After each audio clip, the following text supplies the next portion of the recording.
పెళ్లి కాని కపుల్స్ని తీసుకోవడం వెనక రీజన్ ఏంటండి? ఆల్రెడీ 6-7 ఇయర్స్గా లివిన్లో ఉన్నారండి. It's like live in relationship అంటే ఆల్మోస్ట్ దే గట్ అందరూ కూడా ఇక 6 మంత్స్లోనో 3 మంత్స్లోనో పెళ్లి చేసుకోబోతున్న కపుల్స్ వాళ్ళు. So half of the people పెళ్ళైన వాళ్ళు ఉన్నారు. ఒక 3-4 జంటలు మాత్రమే, 3-4 జంటలు మాత్రమే ఆల్మోస్ట్ లివిన్లో పెళ్ళి అయినట్టే వాళ్ళకి. ఆల్మోస్ట్ దే ఆర్ దీంట్లో కూడా అనౌన్స్ చేసేసారు వాళ్ళ పెళ్లి రోజులు. వాళ్ళు ఎక్కడ పెళ్లి చేసుకున్నారో కూడా షోలో చెప్పేశారు. డెస్టినేషన్ వెడ్డింగ్ ఒక్కొక్కరు ఒక్కొక్క చోట ప్లాన్ చేశారు. మరి అదే ఓకే. సో నార్మల్లీ ఊర్లలో అంటూ ఉంటారు మొగుడు పిల్లల పంచాయతీలో దూరద్దని. మీరు బలవంతంగా దూరాల్సి వచ్చింది కదా. సో దీని తర్వాత మరి ఏంటి, దీని తర్వాత ఏమనిపించింది? ఆ సామెత కరెక్టేనా కాదా? కరెక్టే, అది తప్పలేదు అంతే.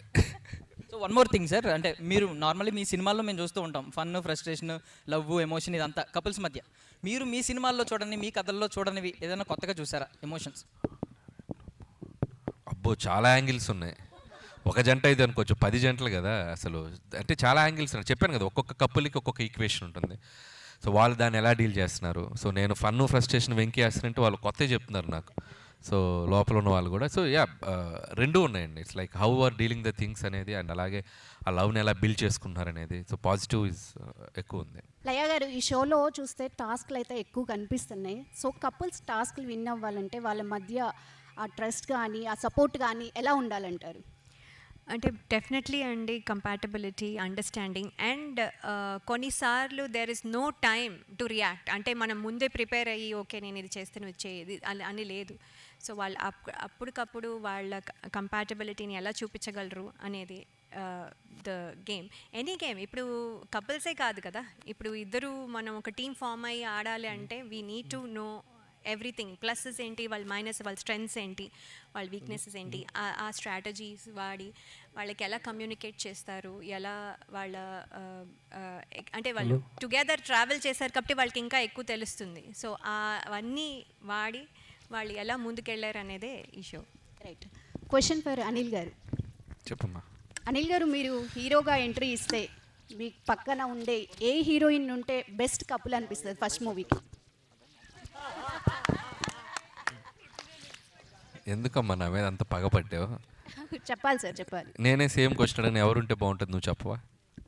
మీరు మీ పర్సనల్గా అడుగుతున్నాను. అంటే ఇప్పుడు చిన్నప్పటి నుంచి మీకు డైరెక్టర్ అవ్వాలని ఎలా డ్రీమ్ ఉందో, నేను ఒక సినిమా తీస్తే నాకు ఫస్ట్ ఈ హీరోయిన్ ఉంటే బాగుండు అనేది కూడా ఉంటుంది కదా. యాక్చువల్గా నాకు హీరో అవ్వాలన్న డ్రీమే లేదు. సో మీ అందరూ అడుగుతున్నారు నా మీద రుద్దుతున్నారు.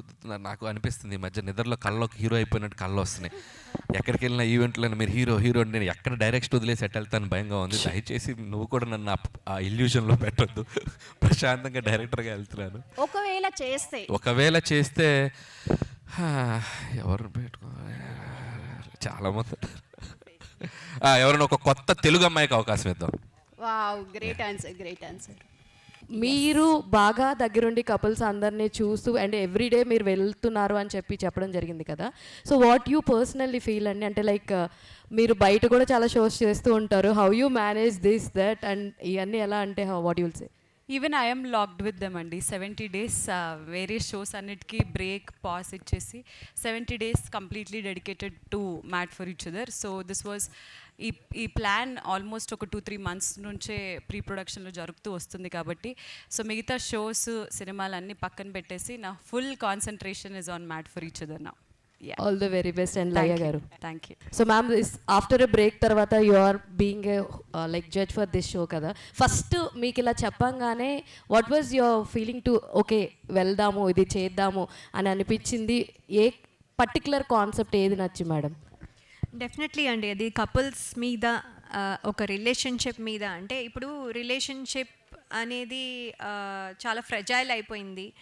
చాలా ఈజీగా కొంతమంది తీసుకునే ఛాన్స్ కూడా మనం వింటున్నాము. సో ఇది చాలా స్ట్రాంగ్గా ఒక మెసేజ్ లాగా వెళ్తుంది అని అనిపించింది. అంటే ఇది ఇట్స్ ఇంపార్టెంట్ అని అనిపించింది. అందుకని నేను ఫస్ట్ కనెక్ట్ అయ్యి ఇలాంటి షో ఎప్పుడు రాలేదు కాబట్టి I thought I have to take that opportunity. Super. Radha ma'am, మీరు ఇందాక మాట్లాడుతూ నేను చాలా షోస్ చేశాను, నాకు నచ్చాలి అని చెప్పి అన్నారు. సో ఈ పర్టికులర్ షో వినేటప్పుడు ఏదైనా సరే వింటున్నప్పుడు చాలా నచ్చుతాయి మనకి, బట్ ఆన్ లొకేషన్కి వెళ్ళినప్పుడు లేదంటే మనం ఏ సినిమా తీసుకున్నా సరే తీసిన తర్వాత ఒకలా ఉంటుంది.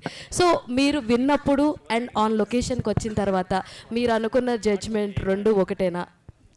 యాక్చువల్లీ మూవీకి రియాలిటీకి చాలా తేడా ఉంది. మూవీలో నేను ఒక క్యారెక్టర్గా ప్లే చేస్తున్నాను, కానీ రియాలిటీలో నాకు కనెక్షన్ రావాలి. సో నేను మ్యారేజ్ లైఫ్, పిల్లలు, ఇప్పుడు నా కూతురు పెళ్ళి, ఇప్పుడు నేను వాళ్ళ జెండని చూస్తున్నాను.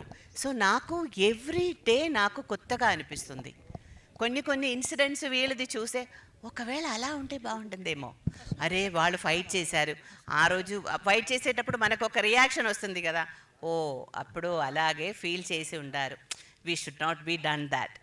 అలాంటిది నాకు ఒక కొత్తతనం. తర్వాత మీరు పెళ్ళి చేసిన ఈవెన్ 120 years థ్యాంక్ఫుల్లీ అందరూ ఉన్నా కూడా ఎవ్రీడే మనం నిన్నే పెళ్ళి చేసిన ఒక ఫీలింగ్ రావాలని నాకు.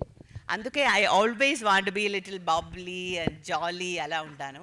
సో అందుకే నాకు ఒక కొత్తతనం కావాలి. తర్వాత వాళ్ళని చూసి నేర్చుకోవాలని కూడా ఉంది కొన్ని థింగ్స్. తర్వాత ఐ హ్యావ్ 3 kids. సో వాళ్ళ లైఫ్లో కూడా కొన్ని ఇన్సిడెంట్స్ జరుగుతేటప్పుడు ఈవెన్ ఐ క్యాంట్, నేను అక్కడ వెళ్ళి మాట్లాడుతుండేటప్పుడు నేను అలా చెప్పాను. So I have to be take care of this అని ఒక ఐడియా కూడా వస్తుంది నాకు. I'm very much interest.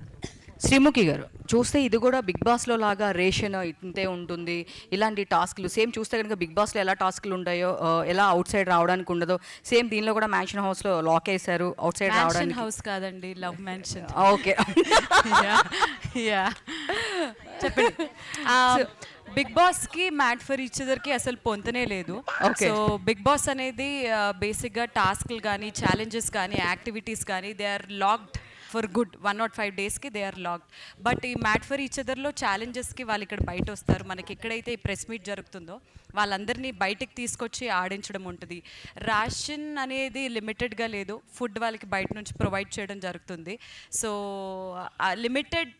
Limitations అనేవి ఉన్నాయి. బట్ అసలు బిగ్ బాస్కి మ్యాట్ ఫర్ ఈచ్ అదర్కి పొంతనే లేదు అసలు. కానీ వీళ్ళు అవుట్ సైడ్ వెళ్ళడానికి లేదు కదా. అంటే కిచెన్ అనేది లేదమ్మా అసలు. ఆ వంట అది బిగ్ బాస్ అంటే కిచెన్లోనే కదా మొత్తం వ్యవహారం అంతా నడుస్తుంది. అసలు అదే కట్ చేశారు వీళ్ళు. అది కట్ చేసినప్పుడు ఇంకా ఆ షో అవ్వదు కదా. సో అక్కడి నుంచి ఛాలెంజ్ చేస్తున్నప్పుడు ఏ షోకి వెళ్ళినా కూడా ఛాలెంజెస్, మనం ఏ షో తీసుకున్నా కూడా చిన్న సిమిలారిటీస్ ఉంటాయి. బట్ ఇది కపుల్ మధ్య వచ్చేసరికి the pattern and approach is completely different. So Anil గారు కూడా చాలా షోస్కి వెళ్తున్నారు, ఇది కూడా ఫ్యామిలీ షో. ఫ్యూచర్లో ఏమైనా ఒక షో ఇలా డిజైన్ చేయడం ఏమైనా చేస్తారా, ఏమైనా థాట్ ఉందా?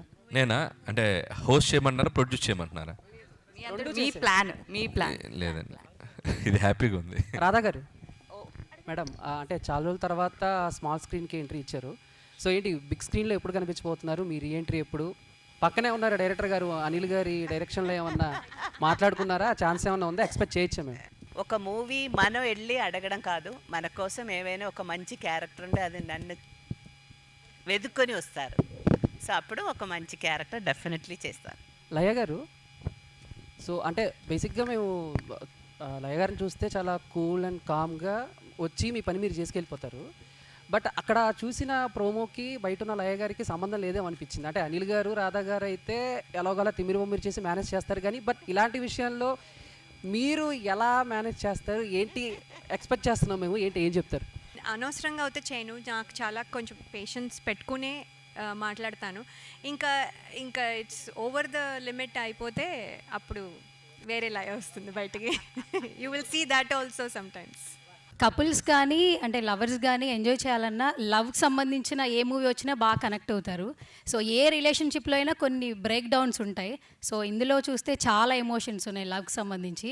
అంటే మీ పర్సనల్ లైఫ్లో ఇంత షో చేసిన తర్వాత, ఇంటికి వెళ్ళిన తర్వాత ఎప్పుడైనా మీ పార్ట్నర్కి లవ్ యూ కానీ థ్యాంక్ యూ కానీ చెప్పిన సిచ్యువేషన్స్ ఏమైనా కనిపించాయా? అంటే చాలా బిజీగా ఉంటారు, ఆల్మోస్ట్ మీరు సెట్లోనే ఎక్కువ ఉంటారు ఇంట్లో కంటే.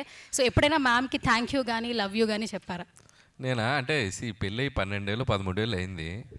సో ఎవరి కపుల్కైనా లైఫ్లో రిలేషన్షిప్లో దట్స్ క్వైట్ హ్యాపెనింగ్ థింగ్స్ కదా. సో అది మన స్పెషల్గానే ఏముండదు. సో లైఫ్ వెళ్ళే రొటీన్ లైఫ్లో దట్స్ గివ్ అండ్ టేక్ ఉంటూ ఉంటుంది. సో ఇట్స్ లైక్ హ్యాపెన్ అవుతూనే ఉంటుంది. రకరకాల జనరేషన్ కపుల్స్ అన్ని ఈ షోలో పాల్గొంటున్నారు కదండి. ఏంటండి ఒక్కొక్క జనరేషన్ కపుల్ను చూస్తుంటే ఏమనిపిస్తుంది? పర్టికులర్గా శ్రీముఖి గారు మీకు పెళ్ళి అవ్వలేదు కదా, ఇది చూసిన తర్వాత పెళ్లి చేసుకోవాలనిపిస్తుందా, భయం వేస్తుందా, ఎట్లాగే? రకరకాలుగా ఉందండి. బట్ యా, పెళ్ళి చేసుకోవాలి అని అనిపిస్తుంది ఒకరి మధ్య బాండ్ చూసినప్పుడు. ఎందుకనంటే కొంతమంది లివింగ్ రిలేషన్షిప్స్లో వాళ్ళు ఉన్నారు, కొంతమంది 21 years మ్యారీడ్, కొంతమంది 11 years మ్యారీడ్. వాళ్ళు అంటే ఈ మధ్యకాలంలో రిలేషన్షిప్ స్టెబిలిటీ అనేది కోల్పోయింది. పెళ్ళిళ్ళు అవుతున్నాయా, డివోర్స్లు అయిపోతున్నాయా, అసలు ఏంటనేది తెలియట్లేదు. బట్ లైవ్గా ఇన్ని గుడ్ ఎగ్జాంపుల్స్ చూస్తుంటే, పాజిటివ్ ఎగ్జాంపుల్స్ చూస్తుంటే డెఫినెట్లీ చేసుకోవాలి అని అనిపిస్తుంది. బట్ ఏదన్నా చిన్న డిస్టర్బెన్స్ వచ్చినా కానీ వాళ్ళు ఎలా మళ్ళీ ఆ బాండ్ స్ట్రాంగ్ చేసుకుంటున్నారు అనేది నాకు మాత్రమే కాదు, పెళ్లి చేసుకొని చాలా మందికి కూడా ఇన్స్పైరింగ్గా ఉండబోతుంది mad for each other. Anil గారు, మీరు చిన్నప్పటి నుంచి ఎక్స్ట్రా కల్చరల్ యాక్టివిటీస్ అనేవి చాలా ఎక్కువగా ఉంటుంది. సో ఆ ఇంట్రెస్ట్తోనే మీరు ఈ షోల్లో పాల్గొనడానికి కూడా అదొక ఇంట్రెస్ట్ అనుకోవచ్చు ఎట్లా? అంటే నాకు యాక్టివిటీస్ కంటే కూడా షో కాన్సెప్ట్స్ బాగా ఎక్సైటింగ్ ఉన్నాయి. ముందు చేసిన వేరే ఛానల్ షోస్లో కూడా దట్స్ కిడ్స్ షోస్ అంటే నాకు చాలా బాగా ఇష్టం, అందుకని అది చేశాను. అండ్ ఈ షో కాన్సెప్ట్ చెప్పినప్పుడు రిలేషన్షిప్ మీద అనేసరికి అది బాగా నచ్చింది. ఎందుకంటే సో ఈ షోని చాలామంది చూస్తారు, కపుల్స్ చూస్తారు. అంటే ఏదో ఒక చిన్న దీంట్లో మనం చెప్పగలిగే ఏమన్నా ఉంటే వాళ్ళకి హెల్ప్ అవుతుంది, లేదా మనం నేర్చుకునేది ఏదైనా ఉంటే. ఇందాక శ్రీముఖి చెప్పినట్టు మీరు పంపిన 10 కపుల్స్లో కూడా ఎక్కడ వాళ్ళలో ఇది కనబడట్లా, అంటే భరిస్తున్నారు, క్షమిస్తున్నారు, ప్రేమిస్తున్నారు, అన్నీ జరుగుతున్నాయి. సో ఇట్స్ లైక్ అది చూస్తుంటే ఒకసారి భలే ఇన్స్పైరింగ్ అనిపిస్తుంది. ఒక ప్రతి రిలేషన్షిప్లో కూడా ఒక్కొక్క కపుల్కి ఒక్కొక్క ఈక్వేషన్ ఉంటుంది. సో ఎవ్రీథింగ్ ఈజ్ అలా ఒక ఇన్స్పైరింగ్గా ఉన్న షోకి నాకు వెళ్ళాలనిపిస్తే ఐఎమ్ డూయింగ్ అండి. Thank you so much media. Definitely mad for each other చూడండి, లవ్ చేయండి, సపోర్ట్ చేయండి, ఎంకరేజ్ చేయండి. Mad for each other will be streaming soon on Jio Hotstar and also on Starma. Thank you.